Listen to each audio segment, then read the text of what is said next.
श्री कृष्ण कहते हैं, जैसे पानी में चलने वाली नाव को वायु हर लेती है, वैसे ही विषयों में व्यस्त एक ही इंद्रिय इस व्यस्त पुरुष की बुद्धि को हर लेती है।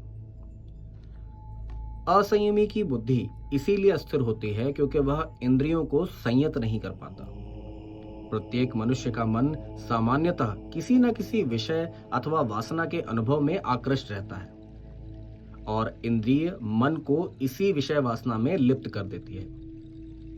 साधक का मन उस लाचार नौका के समान हो जाता है जिसके प्रवाह को वायु हर लेती है। एक विषय में लगा हुआ मन विषय भोगी बन जाता है। इसीलिए भगवान श्री कृष्ण ने साधक को सावधान किया है कि साधना में हमेशा स्थिर बुद्धि का प्रयोग करें, जिससे साधक को अपने इष्ट की प्राप्ति में सफलता सरलता पूर्वक प्राप्त हो।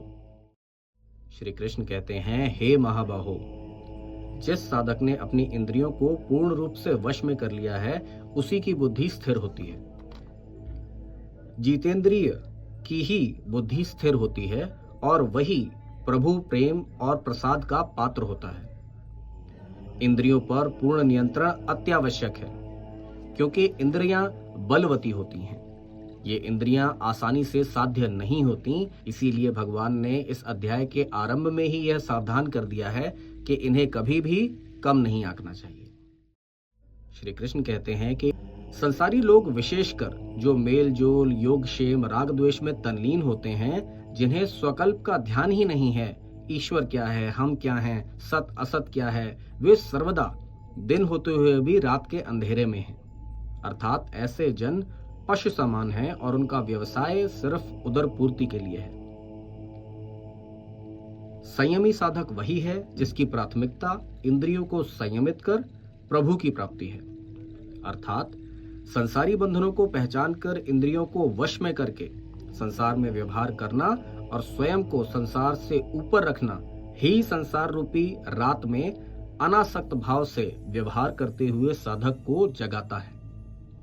यह अनुभूति ज्ञान रूपी चक्षु होने पर ही संभव है। श्री कृष्ण कहते हैं कि जिस प्रकार अनेक नदियों का जल समुद्र में समाने पर भी समुद्र में किसी तरह का कोई फर्क नहीं पड़ता, उसी प्रकार सभी भोग स्थिति प्रज्ञ मनुष्य में किसी प्रकार का विकार उत्पन्न किए बिना ही उसमें समा जाते हैं। वही पुरुष परम शांति को प्राप्त होता है, भोगों का इच्छुक नहीं होता। जिस प्रकार समुद्र में असंख्य बाढ़ वाली नदियों का पानी भी गिरने पे वह छलकता नहीं है, शांत ही रहता है, और जिस प्रकार उन नदियों का पानी कम होने पर भी सागर में कोई कमी नहीं आती, वह खाली नहीं हो जाता, सर्वदा एक समान रहता है, उसी प्रकार संयमी व्यक्ति नाना प्रकार के सांसारिक विषयों के प्रयोग और संपर्क में आने पर भी संपन्न ही रहता है, क्योंकि उसका इंद्रियों पे पूर्ण संयम है और अंतःकरण पवित्र होता है। श्री कृष्ण कहते हैं, जो पुरुष या साधक सभी इच्छाओं का त्याग करके ममता, अहंकार और इच्छा रहित विचरण करता है, वही शांति को प्राप्त होता है। कर्म योग में कामना का पूर्ण त्याग किए बिना कोई स्थिर बुद्धि नहीं हो सकता। कामना का अर्थ वस्तु प्राप्ति की इच्छा होती है। कर्म योगियों का इंद्रियों पर संयम होने के कारण वह इनमें लिप्त नहीं होता।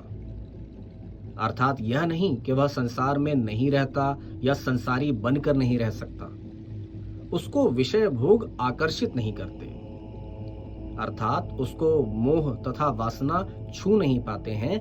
बेशक वह संसार में व्यवहार भी करता है और संसारी बन के रह भी सकता है, उसको विषय भोग आकर्षित नहीं करते।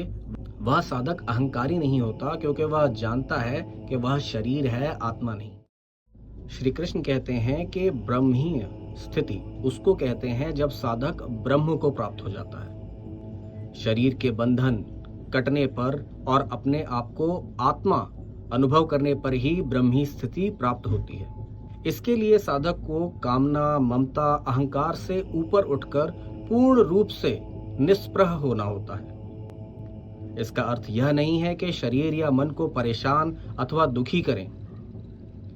सरल शब्दों में ब्रह्मी स्थिति समाधि अवस्था है। ब्रह्मी स्थिति स्वच्छ अंतःकरण वाले साधक को ही प्राप्त है। अंतकाल में अहंकार से मुक्त होना हर साधक के लिए सरल नहीं है। अनुशासित जीवन व्यतीत किए बिना ब्रह्म स्थिति उपलब्ध नहीं होती।